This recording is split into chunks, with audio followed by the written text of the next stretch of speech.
Shalom sahabat yang baik hati, salam sehat selalu bagi kita semuanya. Marilah kita bersatu dalam doa. Kasih karunia dan damai sejahtera dari Allah Bapa dan dari anaknya Tuhan Yesus Kristus kiranya menyertai kamu sekalian. Amin. Firman Tuhan bagi kita hari ini dari 2 Korintus 8 ayat 9. Karena kamu telah mengenal kasih karunia Tuhan kita Yesus Kristus, bahwa Ia yang oleh karena kamu menjadi miskin, sekalipun Ia kaya, supaya kamu menjadi kaya oleh karena kemiskinannya. Hai diboto hamu doa sini rohani Tuhatta Yesus Kristus. Nama morahian gabe pogos alani hamu. Asa gabe mamora hamu hinor honni pogos nai. Orang yang telah mengenal kasih karunia Allah. Tidak ada bukti bahwa Yesus lebih miskin dari kebanyakan orang Palestina abad pertama. Sebaliknya, Yesus menjadi miskin dengan melepaskan hak-haknya, melepaskan atau meninggalkan kemuliaannya dan menjadi manusia. Dalam penjelmaannya, Allah secara sukarela menjadi manusia. Sebagai seorang manusia, Yesus tunduk pada keterbatasan tempat, waktu, dan keterbatasan manusia lainnya. Dia tidak melepaskan kekuasaan kekalnya ketika dia menjadi manusia, tetapi dia memang mengesampingkan kemuliaannya dan hak-haknya.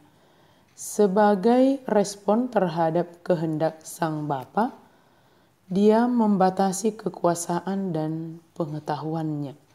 Kristus menjadi tanda kutip miskin ketika dia menjadi manusia karena dia mengesampingkan begitu banyak hal. Tetapi dengan melakukan demikian, dia menjadikan kita kaya karena kita menerima keselamatan dan hidup yang kekal. Keselamatan dan hidup yang kekal yang diberikan karena kasih-Nya bagi kita umat manusia ini. Dan inilah yang membuat kita menjadi kaya. Hal ini tidak hendak mengajarkan tentang kaya seperti pemahaman duniawi.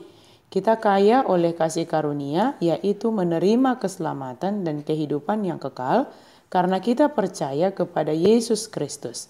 Yesus datang ke dunia ini untuk memperkaya kita. Dan kekayaan kita tidak kekayaan yang sementara, tetapi adalah kekayaan yang kekal.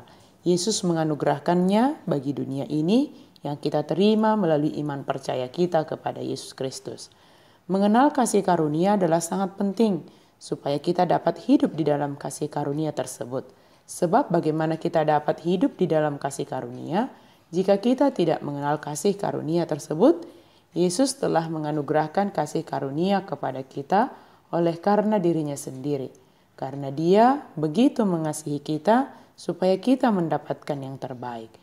Dia tidak hanya menganugerahkan kasih karunia itu, namun juga mengangkat kita sebagai anaknya di dalam Yesus Kristus. Jika kita disebut bahwa kita adalah anak Allah, artinya kita juga sebagai pewaris akan kerajaan sorga. Kekayaan yang dianugerahkannya bagi kita, orang yang percaya tiada batas sebab miliknya akan menjadi milik kita juga sebagai ahli waris kerajaan sorga. Pengenalan akan kasih karunia itu memiliki tujuan, yaitu supaya kita juga meneladani apa yang dilakukan Yesus bagi dunia ini.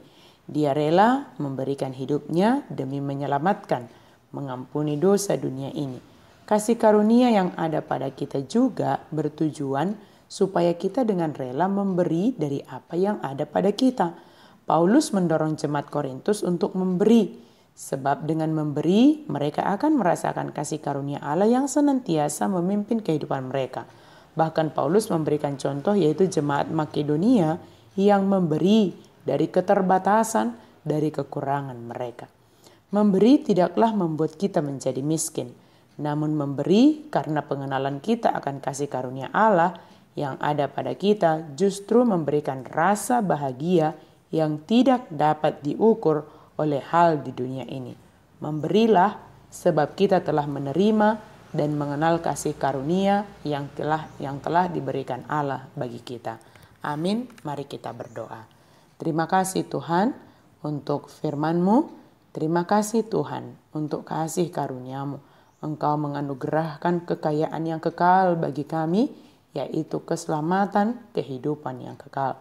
Biarlah kami boleh juga membagikan, memberi dari apa yang kami terima, yaitu kasih karunia Allah. Dan kasih karunia Allah mendorong kami untuk peduli kepada sesama kami, untuk memberikan dengan sukacita apa yang telah kami terima daripadamu. Terima kasih ya Allah, ajarlah kami, tolonglah kami untuk memberi dengan ikhlas, dengan bahagia, karena didorong kasih karunia-Mu. Amin.